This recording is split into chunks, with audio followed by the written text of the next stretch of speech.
হাতে গোনা আর মাত্র কয়েকটা দিন, আর তারপরেই বছরের শুরুতেই বেজে যাবে ২৬-এর নির্বাচনের দামামা।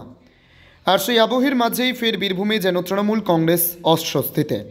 এবার ইলামবাজার ব্লক তৃণমূল কংগ্রেসের শতাধিক তৃণমূল কর্মী সমর্থকরা রবিবার তৃণমূল ছেড়ে আইএসএফে যোগদান করে।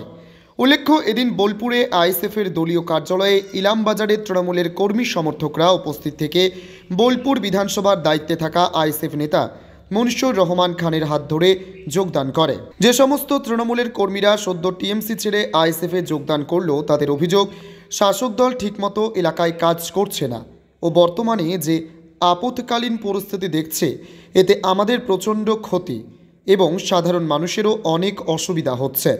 তাই আমরা আগামী দিনে আইএসএফ দলকে এগিয়ে নিয়ে গিয়ে সাধারণ মানুষের পাশে থেকে কাজ করার জন্যই যুক্ত হয়েছে। বোলপুর থেকে শুভদীপ গুইয়ের report, crime press Bengal news. আমরা বিগত যে আপাতকালীন যে পরিস্থিতি আমরা দেখছি, এতে আমাদের মুসলিমদের প্রচণ্ড ক্ষতি এবং জনগণ সাধারণ মানুষের প্রচণ্ড অসুবিধা হচ্ছে।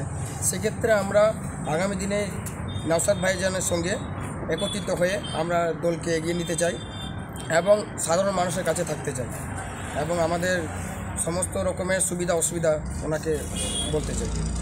হঠাৎ তৃণমূল ছেড়ে এখন তো শাসক দলে আছে, হঠাৎ আইএসএফে কেন যাচ্ছ? হঠাৎ এই কারণে দেখেন, আমরা দীর্ঘদিন ধরে টিএমসি করছি। আজ যা পজিশন আমরা দেখতে পাচ্ছি, আপাতকালীন আমাদের মুসলিম সমাজের জন্য প্রচণ্ড ক্ষতিগ্রস্ত করেছে সেই সরকার। আমরা সেই কিছুটা বিরতির জন্য আমরা ছেড়ে আইএসএফকে যোগদান করেছি। কোন এলাকায় বাড়ি আর নাম কি তোমার? আমাদের বাড়ি হচ্ছে ইলামবাজার থানা অন্তর্গত শীর্ষা গ্রাম পঞ্চায়েত এলাকার পঞ্চগ্রাম।